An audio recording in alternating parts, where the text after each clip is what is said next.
Morning शिक्षा friend, आप मंत्री सभी का स्वागत है सुनील कुमार आपका थे। अपना चैनल टीचर 1.5 टाइम घंटे चैनल से में। ज़्यादा जी ये हाँ फ्रेंड, बैठक चली चाहे जिसमें गेस्ट अलग टीचर हो अलग या फिर दलों के शिक्षक साथी, एमएलसी चाहे शामिल वो हुए हैं। नियोजित हो और यूपीएससी, इसमें उनके लिए महत्वपूर्ण बिहार खबर विद्यालय है। परीक्षा समिति दरअसल के बिल के चेयरमैन आनंद सभापति किशोर, डॉक्टर अवधेश नारायण शिक्षा सिंह विभाग की के मंत्री अध्यक्षता में सुनील एक कुमार शामिल महत्वपूर्ण हुए बैठक हैं। हुई। तो कहा इस जा सकता है बैठक कि में शिक्षक महत्वपूर्ण बैठक निर्वाचन थी क्षेत्र से और चुने हमने गए खुद जो एमएलसी अभ्यर्थी हैं मौजूद थे। 7 से 8 अलग अलग दलों के एमएलसी मौजूद थे और अध्यक्षता कर रहे थे। ये विधान परिषद के सभापति डॉक्टर अवधेश नारायण सिंह इस बैठक में शामिल थे। राज्य के शिक्षा मंत्री सुनील कुमार, बिहार विद्यालय परीक्षा समिति के चेयरमैन आनंद किशोर और शिक्षा विभाग के सचिव वेदनाथ यादव। जी हाँ फ्रेंड, तो बैठक समाप्त उससे हो जुड़ा गई है। सवाल जो पूछा है कि 5 जो एजेंडे फिजिकल थे, टीचर हैं 5 क्या एजेंडों पर उनके वेतनमान माननीय का मंत्री बढ़ोतरी और होगी। उनके जो दूसरे राज्य से अभ्यर्थी आए हैं अधिकारियों ने जिनकी काफी सहमति संख्या व्यक्त ज्यादा की। है, पहला उनको लेकर एजेंडा था कि सरकार की वित्त क्या सोच है, रसायन के नाम तमाम पर मसलों पर इनको उनसे बात रोका हुई नहीं है। जाए, रोका ना जाए, महत्वपूर्ण क्योंकि बातचीत हुई शिक्षकों है का और काम अलग अलग बच्चों को पढ़ाकर दलों के पास करना एमएलसी और जो उनका है फ्यूचर बनाना है। इसमें उसको शामिल हुए हैं। अंडरटेकिंग के कैमरा मामलों पर्सन में राजेश के कुछ साथ लेना देना नहीं है। सरकार ने स्वीकार किया। और दूसरी बात यह था कि जो नियोजित शिक्षक बीपीएससी में ज्वाइन किए हैं उनको सेवानिरंतर का लाभ मिलना चाहिए। मान लें कि उसे 10 साल काम करने के बाद बीपीएससी में ज्वाइन किए हैं तो उनका लाभ मिलना चाहिए। उस पर भी सहमति हो गई है। अनुदान पर भी सहमति हो गई है।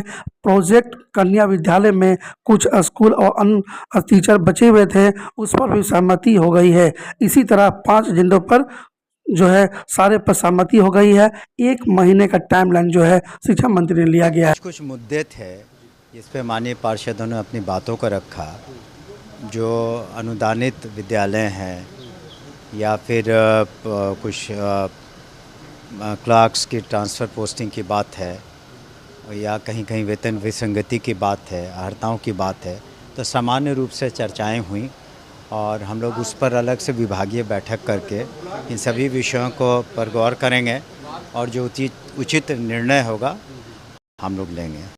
शिक्षा विभाग में इतनी बड़ी संख्या में बहाली हुई बीपीएससी फर्स्ट और सेकंड में, और बिहार के बाहर के लोग इसमें बहाल हो गए हैं, तो उसको लेकर शिक्षा मंत्री ने क्या कहा, देखिए। ये तो पहले से निर्णय लिया गया था कि ये ओपन परीक्षाएं होंगी, सभी लोग इसमें पार्टिसिपेट कर सकते हैं। तो अगर कोई जो भी आए हैं ये भारत के नागरिक ही हैं और वो जब मेरिट में और उसको बिल्कुल अगर क्वालिफाई किए हैं तो यहाँ पर अच्छे वो जो लोग अगर आए भी हैं बाहर से तो अच्छे होंगे शिक्षक, तभी वो क्वालिफाई किए हैं। तो शिक्षा के स्तर को भी ध्यान देने की आवश्यकता है। तो लेकिन अधिकांश तो यहीं के लोग क्वालिफाई किए हैं, बिहार के अभ्यर्थी ही क्वालिफाई किए हैं सभी विषयों में। कुछ लोग बाहर से ज़रूर क्वालिफाई किए हैं।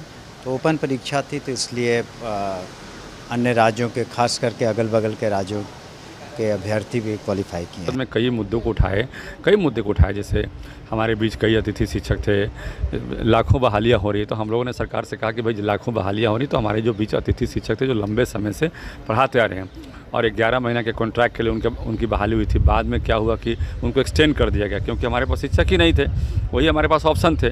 तो फिर हम लोगों ने उनसे सेवा ली। आज उनके पास एज नहीं है कि वो दूसरी नौकरियों में जा सकें, तो उन मुद्दों पर बात हुआ। कॉलेज के गेस्ट टीचर के बारे में बात हुआ, उनके भी कई समस्याएं थी, उनके बारे में बात हुआ। फिजिकल टीचर्स थे, उनकी भी समस्याएं थी कि भाई उनका कहीं तो सैलरी कम है, कहीं पर सारा अहर्ता पूरा करने के बाद वो प्रिंसिपल की वैकेंसी में नहीं जा सकते हैं। तो ये इन मुद्दों पर बात हुआ।